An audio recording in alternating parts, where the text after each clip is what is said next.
நிச்சயமாக Deepika, Vannarapettai MC road வியாபாரிகள் தற்காலிகமாக வியாபாரத்தை நிறுத்திவிட்டு போராட்டத்தில் ஈடுபட்டு வருகின்றனர்.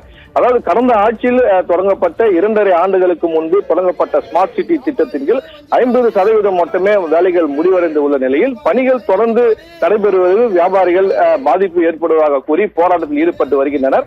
பணிகள் மெத்தனமாக நடைபெறுவது காரணமாக மாநகராட்சி அதிகாரிகளும் ஒப்பந்ததாரர்களும் என அவர்கள் குற்றச்சாட்டையும் தற்போது அவங்க வைக்கின்றனர். சின்ன டி நகர் என்று அழைக்கப்படும் வடசென்னை ராயபுரம் எம்சி ரோடு பகுதியில் பண்டிகை காலம் மட்டும் அல்லாமல் எப்பொழுதுமே பரபரப்பாக மக்கள் கூட்டமாக காணப்படக்கூடிய வடசென்னை, அதாவது வடசென்னை மட்டுமல்லாமல் பொன்னேரி, கும்மிடிப்பூண்டி, சூலூர்பேட்டை, தடா வரை உள்ள மக்கள் ஜவுளிகள் வாங்க இங்கு படையெடுத்து வருவார்கள். 2.5 ஆண்டுகளுக்கு முன்பு கடந்த ஆட்சியில் ஸ்மார்ட் சிட்டி திட்டம் கொண்டு வரப்பட்டது. அங்குள்ள சாலைகளில் பணிகள் நடைபெற்று வருகிறது. சாலைகள் இருபுறமும் நடைபாதைகள் அமைக்கப்பட்டு உள்ளது. நடுவே வாகனங்கள் செல்லக்கூடிய வகையில் பணிகள் நடைபெற்று வருகிறது. 50% மட்டுமே இந்த பணிகள் நடைபெற்று உள்ளதாக கூறி, அதாவது இந்த பணிகள் தற்போது வரை 50% மட்டுமே நடைபெற்று இருக்கிறது.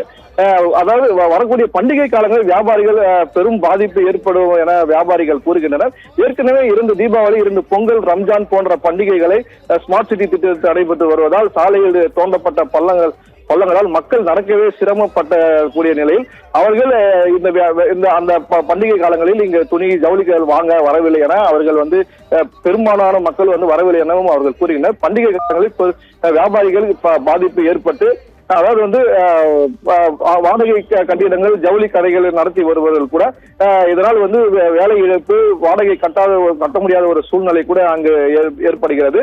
கடந்த ஆட்சியில் 30 முறை பணிகள் தொடர்பாக வியாபாரிகளும் மாநகராட்சி அதிகாரிகளும் சட்டமன்ற உறுப்பினர் உள்ளிட்டோர் தலைமையில் கூட்டங்கள் நடைபெற்று அதனால் எந்த பயனும் ஏற்படவில்லை எனவும், புதிதாக பொறுப்பேற்றிருக்கும் அரசு இந்த பணிகளை விரைந்து முடிக்க தனி கவனம் செலுத்தி வியாபாரிகள் வாழ்வாதாரத்தை பாதுகாக்க வேண்டும் எனவும் கோரிக்கையை வலியுறுத்தி 50க்கும் மேற்பட்டோர் தற்காலிகமாக வியாபாரத்தை நிறுத்திவிட்டு போராட்டத்தில் ஈடுபட்டு வருகிறார். மேலும் அவர்கள் கோரிக்கை என்னவென்றால், இந்த திட்டம் ஒரு தோல்வி அடைந்த திட்டமாக அவர்கள் கூறுகின்றனர். அதாவது நடைபாதையும் அமைக்கப்பட்டிருக்கிறது இருபுறங்களிலும், அதே போல வாகனங்களும் செல்லக்கூடிய வகையில் இங்கு ஏற்பட்டிருக்கிறது. அதே போல இங்க ஏற்கனவே பார்க்கிங் வசதிகள் இல்லை என்ற ஒரு குற்றச்சாட்டையும் அவர்கள் வைக்கின்றனர். ஸ்மார்ட் சிட்டி திட்டத்தின் கீழ் அமைக்கப்பட்டு வரும் இந்த பணிகளால் ஒரு பார்க்கிங் வசதி, அதே போல கழிவறைகள் எல்லாம் இங்கு அமைக்க வேண்டும். இது போன்ற எந்த ஒரு அடிப்படை வசதிகளும் இல்லாமல் இந்த திட்டத்தை தொடர்ந்து நடைபெற்று வருகிறார். இதை தற்காலிக நடைபெற்றவரை நிறுத்திவிட்டு புதிதாக ஒரு திட்டத்தை கொண்டு அல்லது பழையபடி எப்படி இருந்ததோ அதே போல இந்த பணிகள் எல்லாம் நடத்த வேண்டும் என்றும் அவர்கள் கோரிக்கை வைக்கின்றனர். அதாவது பண்டிகை காலங்களில் பார்த்தோம்னால் பொதுமக்கள் அதிக அளவில் இருசக்கர வாகனங்களில் ஜவுளிகள் வாங்க வருவார்கள். அந்த நேரத்தில் இருசக்கர வாகனங்கள் நிறுத்த இடம் இல்லாமல் பெரும் போக்குவரத்து பாதிப்பானது அந்த காலங்களில் ஏற்படும். எனவே இந்த பணிகள் மீண்டும் ஒரு ஆய்வு நடத்தி, அதாவது மாற்று வழி மாற்று வழியில் இந்த பணிகள் நடைபெற முடியுமா என்ற கோரிக்கையும் அவர்கள் வைக்கின்றனர். தீபிகா,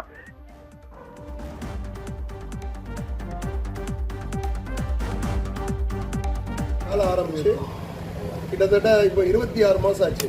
இந்த திட்டம் 18 மாச காலத்துல முடிச்சு தர்றேன் அப்படின்னு அந்த ஸ்மார்ட் சிட்டி அதிகாரிங்க ஒப்புதல் கொடுத்துருந்தாங்க. நம்ம மார்க்கெட்டுக்கும் இதுவரைங்களுக்கு இதுக்கு முழு ஒத்துழைப்பு கொடுத்தோம் இந்த திட்டத்துக்கு. ஆனா இப்போ 26 மாதம் காலம் ஆகியும் 50% வேலை தான் முடிஞ்சிருக்கு. இன்னும் 50% வேலை முடியவே இல்லை.